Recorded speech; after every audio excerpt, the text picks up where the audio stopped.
Over the last decade, while working at top consulting firms and studying at the Wharton School and at UC Berkeley, I picked up a valuable skill: self-discipline and high tolerance for pain. Hi, this is Yujin. I'm a management consultant based in Boston. Today, let me show you how you can apply some of these tips to your busiest weeks. By the end of this video, you will have clear strategies on how to tackle your hell weeks while keeping your enthusiasm and staying healthy. I've broken this video down into the following sections. First, let's start off by defining what hell week means for you. Next, we will review ways to keep you physically strong through this intense week. And most importantly, let's review tools to bring your best mental A game. I'm not a Navy SEAL, but this is what Hell Week means. It's called Hell Week for a reason, testing the physical and mental strength of Navy SEAL candidates.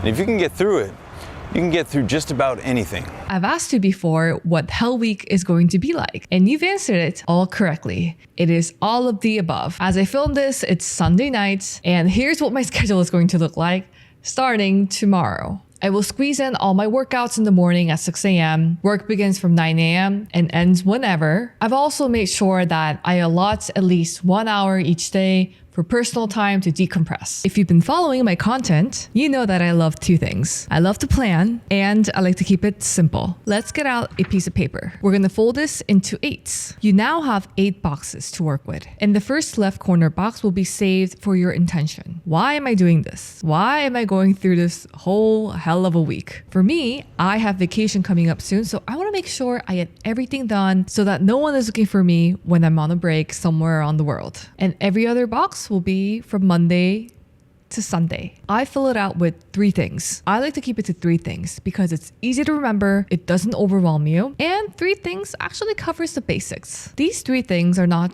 checklists about work, but it's 3 important things and promises that I make to myself that I will look after my health. Just carry this piece of paper around with you. At the end of the day, I check my paper, read what my intention was for the week, and also make sure that I'm not missing any important health reminders. So what are some good promises to make to yourself during Hell Week? Here are 6 different categories ranging from physical health to mental health. Let's start with the most important: sleep. Protect your sleep, please. For me, that's at least 7 hours, no exception. You should never sacrifice your sleep. I've actually been tracking my sleep since college. While tracking my sleep, I collected a lot of data on sleep hacks. I'll save that discussion for another time, but the one major takeaway around sleep: do not let anything take you away from those precious opportunity to recharge and recover. Treat yourself like a Cinderella. By midnight, lights out. Leave the party. Now that you have your sleep under control, right? Let's talk about how you will nourish your body. I stopped drinking alcohol about 1.5 years ago, and I want to keep it that way, especially during this intense time. I know alcohol is such an easy way for you to help relax, but trust me, getting rid of it, at least for 1 week, is going to help with your focus. And on a similar note,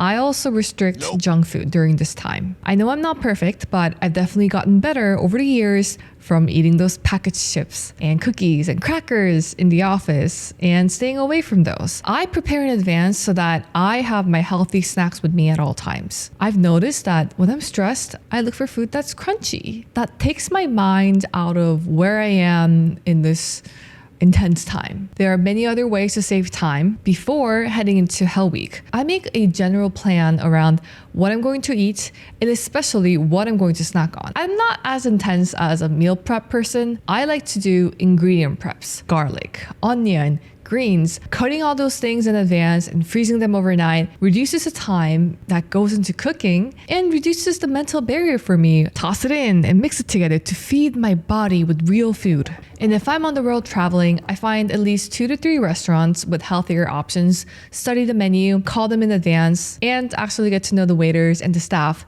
so that they recognize you and have your orders prepared. Be kind to people. It goes a long way. I ran a poll earlier this year asking you all what time you work out. It looks like the majority of you prefer morning. During Hell Week, I work out at 6 a.m. and trust me, I am not a morning person.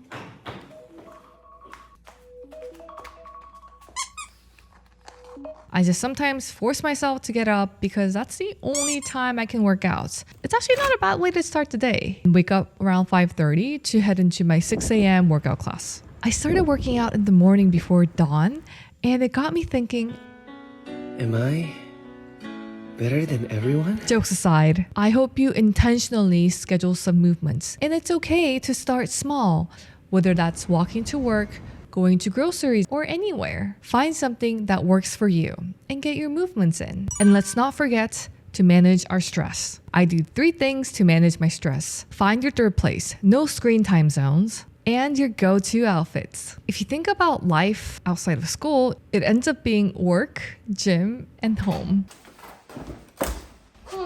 And what I like to do is I like to fit in a third place. So these are places like cafes or libraries that you just walk in, you decompress, and add in that element that somewhat breaks your routine. I love the libraries here in Boston, and sometimes after work, all I want to do is just find my little corner and people watch. Growing up as a kid, I have good memories with my mom going to the library. To me, library is a good third place.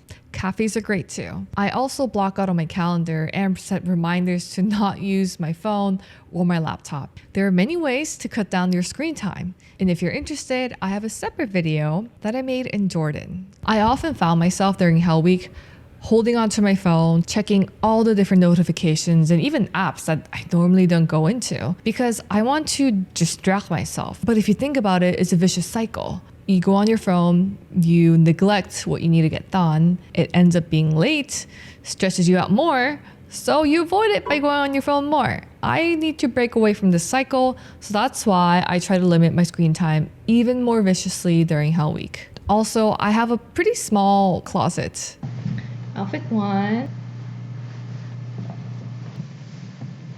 Outfit 2.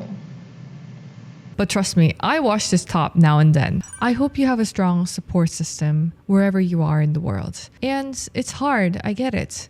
Especially if you're in a new city, a new job, or at a place where you find like you're all alone. And if you're like me, working and living in a country that's not your home, it can feel very rough. I believe though that good things take time. And I hope you're continuing to make that effort, whether that be offline or online.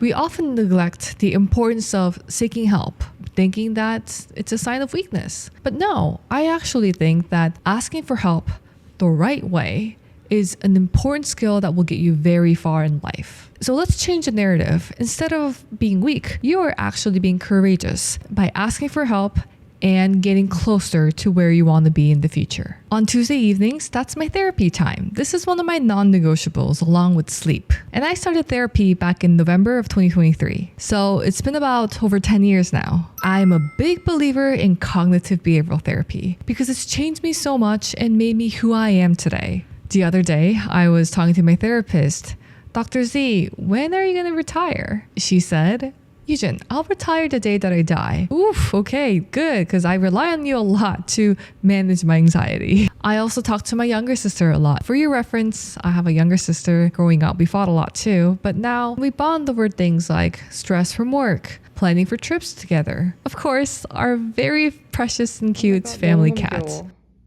그치?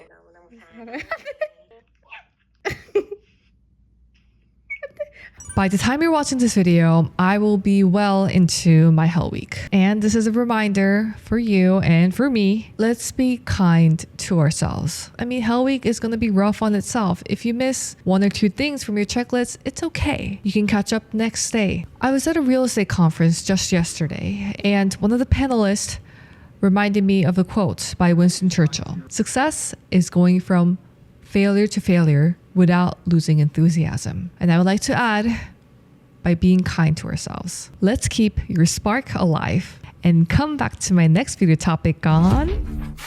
If you found this video helpful, please consider leaving your comments below. I appreciate your feedback. Thanks for watching and stay healthy.